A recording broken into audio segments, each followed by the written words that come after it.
Good evening and welcome to today's First Chesapeake Chat, sponsored by Newport News Shipbuilding. I'm Anna Cassette, a First Chesapeake FTC and FRC alumni and an alumni ambassador sponsored by Booz Allen Hamilton. I am here to introduce tonight's chat. I want to thank this session's sponsor, Newport News Shipbuilding, for making this event possible. Just some housekeeping, we're going to let the speakers present first and then open up for discussion questions later on if there is time. Please feel free to put questions in the comments throughout the session and we'll get to them all by the end of their presentations. Before we get into it, as a quick reminder, the 2021-22 Women in STEM scholarships sponsored by Dominion Energy are now open for applications. The scholarship is open to First Chesapeake District female junior and senior FTC and FRC team members who competed either in this season or last season. The application deadline is November 15th, so please email contact us at firstchesapeake.org for details. Let's get into it. Today, we're going to have a judge advisor chat with First Chesapeake Senior Judge Advisor Jeff Meyers from Maryland, discussing topics like presentations, engineering portfolios, and making the most out of your time with the judges. We also have Mr. Ron Therian, the Director of Programs for First Chesapeake, on the call with us today to answer any questions that come up. We have a lot to cover tonight, so I'm going to now turn this over to our speaker for the evening, Mr. Jeff Meyers. Hi, everybody. I'm kind of like the backup quarterback tonight. But let's go through this presentation to talk and show you how things are a little different this year than they were last year. Let's see, I got to get to the right screen, don't I? There we go. So here's the list of events so far. I think, Ron, do you want to add anything to this list? No, there's not really anything to add to it at the moment. We have, I guess the thing we were just talking about a little while ago is we've got about 25 more teams than we had originally planned on. And so we're probably going to be adding another event in there. And so we're working on coming up with another location and adding that in there. So, everybody will get an event or get two events basically. And one of the key things to remember about judging is that it's all going to be remote. So it doesn't matter where the event is. Your judges are going to be all over the place. And like last year, I expect we're going to have some judges from out of state and possibly even out of the country. So we're putting together a really solid judge crew for all these events, but it's all going to be on Zoom. Let's go to the next one here. So the judges are going to review your engineering portfolios. So it's important that you hit all the high points in your portfolio and that you follow the criteria for the portfolio that's in the game manual. If the judges find a portfolio that's more than 15 pages, they're going to stop at the 15th page, and anything back there you might not as well have done. You have to get that portfolio submitted in the scoring system, and it's got to be done in a timely manner. The judges are going to look at these portfolios in advance of the events. This year, different than previous years, we're asking teams to submit videos. This is going to replace what was the first interview. Every team will get an interview, but it's only going to be basically the second interview that you would have had at traditional events. So judges are going to get to these video interviews that you post on Dropbox in advance of the event, so they'll have time to digest what you've put in them. Because they're only going to be 5-minute videos, it's important for you to pay careful attention to what you put in them and how you edit them. I think my advice for you for the video is consider which awards your team is really strong in those categories and highlight that in your video. Hi, Joe. Sorry I'm late. No worries. We're just about wrapping it up. Joe is the senior judge advisor from Virginia, and he's basically my mentor in this whole process. So we're just talking about team videos, and I don't know if there's anything you want to add to that, Joe. No, press on. You're doing great. I've been watching you while I struggled to join the group. Right. We basically tried out this video approach with the Maryland Tech Invitational over the summer, and it worked really well. Teams did a good job on their videos, and it was very useful to the judges. for your interviews, there will be live interviews. So if you're playing on Saturday, we'll be interviewing you on Sunday and so forth. You're going to get a breakout room in a Zoom call, and your team should just go to that breakout room, and the judges will then drop in and interview you there. Now, we don't care whether the people in the breakout room are in one physical location with one camera or in 15 physical locations with 15 cameras and 15 names in the breakout room. So that's up to you how you want to work that out as a team, whatever works best for you. So the judges will come into the breakout room. They'll listen to your presentation. They'll ask you questions. And the goal of the interview, as always, is to allow the judges to sort the teams to see who rises to the top for each of the various awards. Ron is going to do the scheduling for these interviews, and that'll get to the teams and the judges a few days in advance. Anything to add on that? All right. So here's a sample schedule of how a judging interview might work with different kinds of events. The numbers in the middle there, the 1 through 18, are a substitute for team numbers.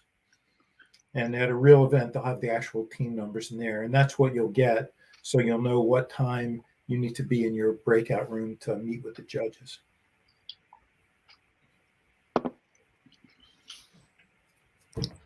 So this is, I think this is Ron, this is your list, but it's critical that you get things in to the right place at the right time.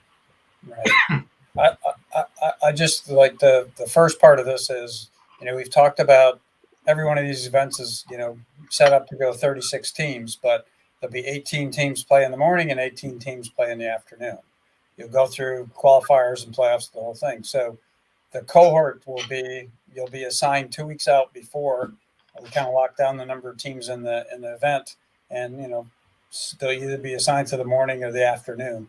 Doesn't affect judging, perhaps, because they're doing it the next day. But the thing I wanted to point out is if you go to, again, it's the events.firstchesapeake.org.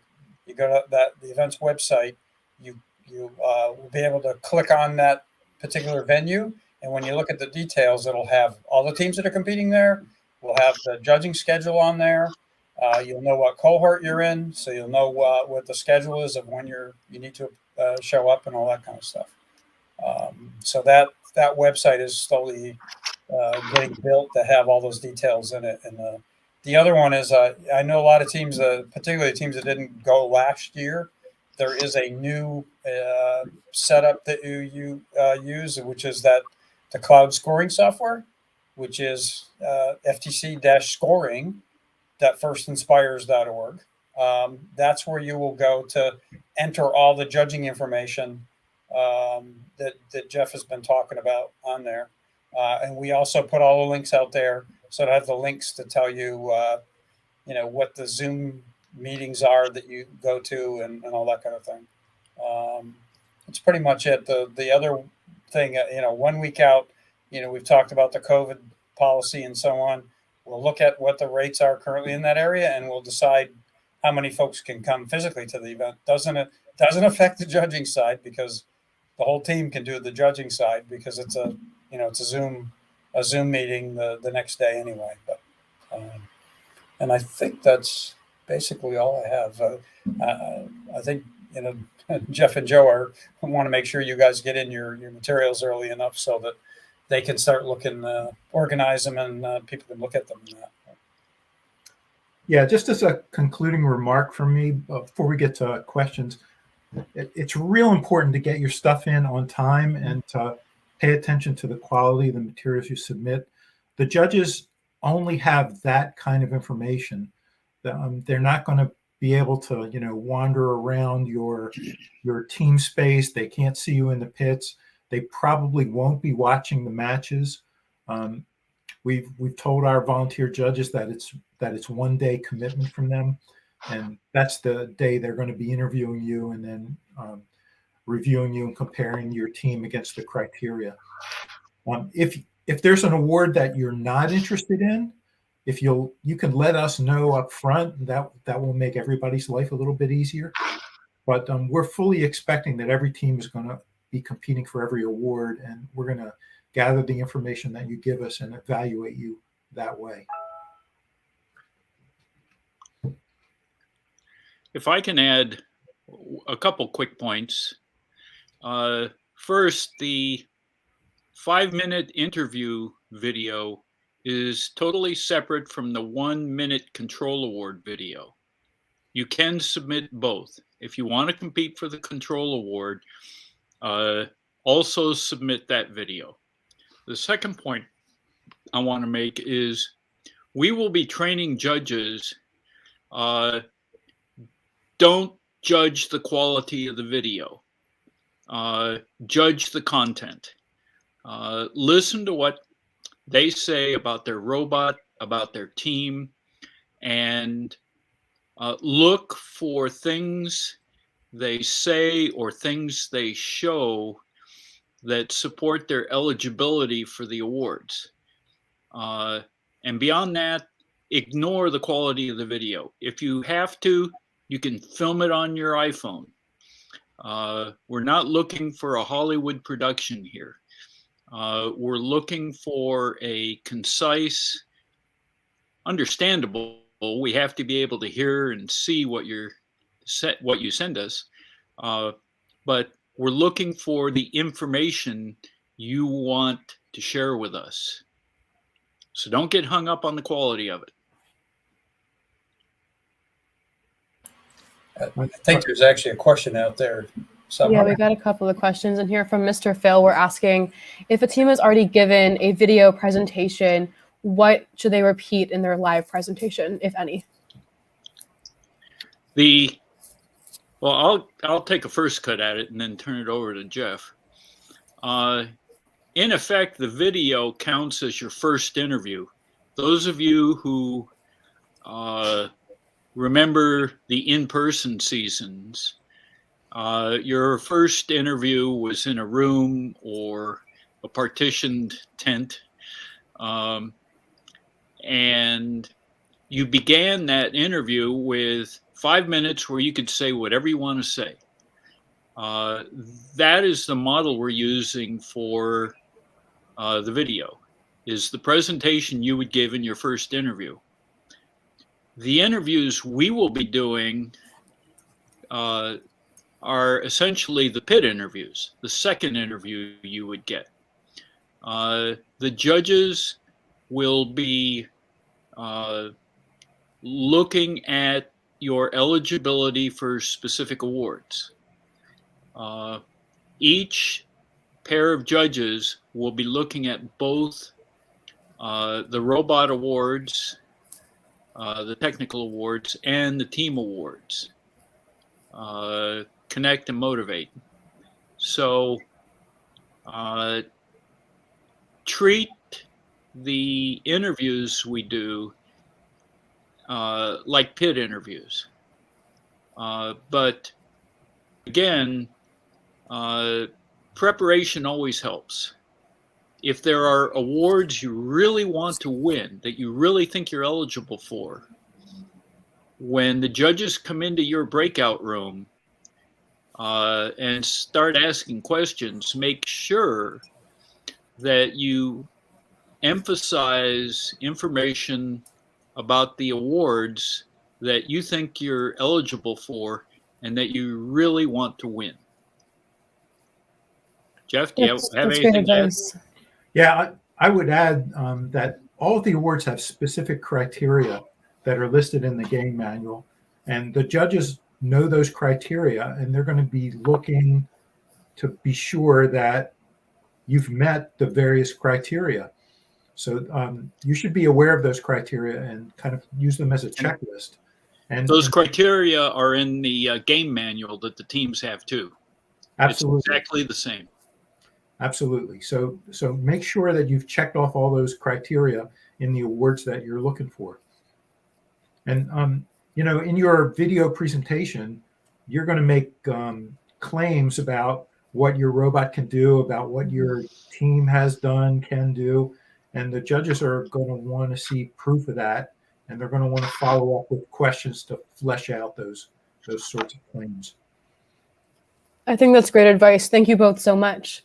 We have another question from Mr. Phil here about what the time breakdown is going to be for the live judging, e.g. the uninterrupted presentation, Q&A, and etc. Right. So that 5-minute video is your uninterrupted presentation. Gotcha. And then the Q&A basically is the second interview. Right. Cool. Another question in the chat here from 4924. The Pandas many awards strongly suggest a notebook in addition to the portfolio. They are guessing that, like last year, there will not be a place to upload the notebook. So they're wondering if judges are going to ask to see the notebook, and if so, how?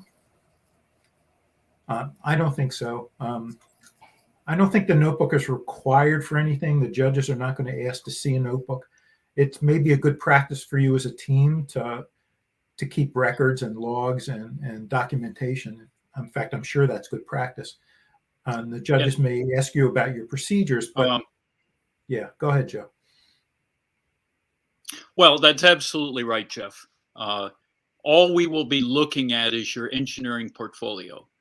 Judges will never ask you about your notebook. We encourage teams to have an engineering notebook because it's a valuable experience. It's a life skill.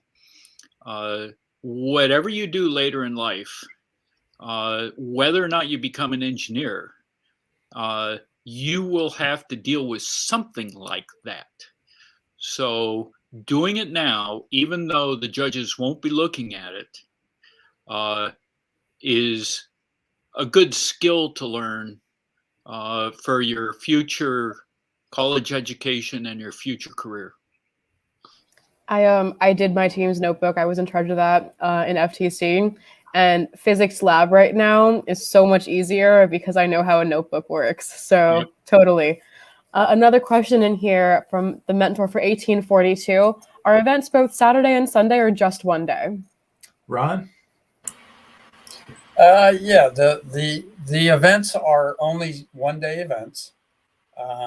We may have, at the moment they're all Saturday, but we may have the ones we add may end up being on Sunday as well. But you'll only compete on that one day, and you'll judge on the opposite day. So if you compete on Saturday, you do your judging from home on Sunday. Excellent. Thank you. That's all the questions we have in the chat from the audience members right now. So as you wait for more to flow in, I'm wondering what tips you all have for a successful interview. What can teams do to be better prepared? Yeah, I think the judges are pleased when everybody participates. Everybody has a role, and you've thought about that in advance so that you know which teammate is going to talk about which aspect of team life, team culture, robot operations, programming, whatever, so that you don't have to stand around and look at each other when the judges ask a question. The judges have very limited time, so you want to make the most of it. And I agree completely with Jeff. Judges like to see as many of your team members as possible speak during the interview.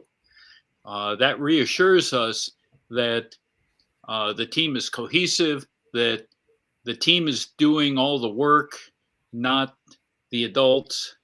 The one piece of advice I would add is rehearse, practice. For each award that you care about, that you think you're eligible for, it is worth taking the time to rehearse your answer. You only have a finite amount of time in your interview.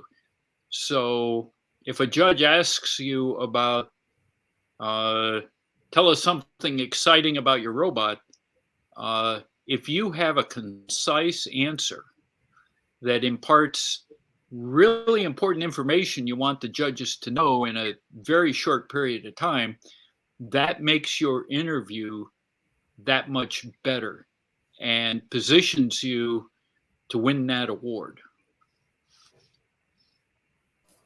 I think that's really good advice too. I think my team at Super Regionals, back when that was a thing, We ended our interview. The judges are like, "Oh, do you have anything else to add?" We said no. We simply said no and left the room. That was not ideal. So I think that's really good advice. Another question in here is, how long is the live judging session for each team?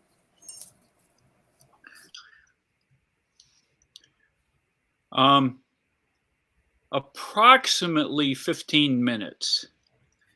I say approximately because sometimes the schedule gets jumbled up.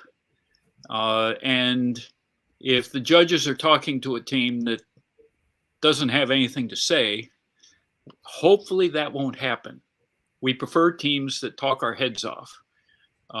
But we're scheduling the teams so that you get 15 minutes to talk to the judges. And if you think about it, that's actually a lot of time. Our experience is a lot of teams run out of things to say before they use up that much time. So again, rehearse, practice, and if you can fill up 15 minutes with concise, hard-hitting answers about all the awards you want to win, you're going to blow the judges away. And that's what we want. And that's great advice. Thank you so much again. I think on that note, if there are no more questions in the chat, I just want to thank both of you for your time today, for being with us and offering your insights on the judging process for teams today. So thank you very much. As a reminder for everyone in the audience today, the volunteer registration system is now open for FTC volunteers with our first hybrid event of the season, only 1 month away. We again have remote roles available, as we're talking about right now, like for judging, making it easy to support our STEM community in Chesapeake. So please visit our volunteer webpage at firstchesapeake.org/volunteer for instructions and links to register. We also want to again thank our First Chesapeake Chat sponsor, Newport News Shipbuilding, for the very generous support of this program, as well as of our 2022 First Chesapeake District Championship. Please enjoy this short Newport News video, and thank you again very much for coming out to talk with us this evening.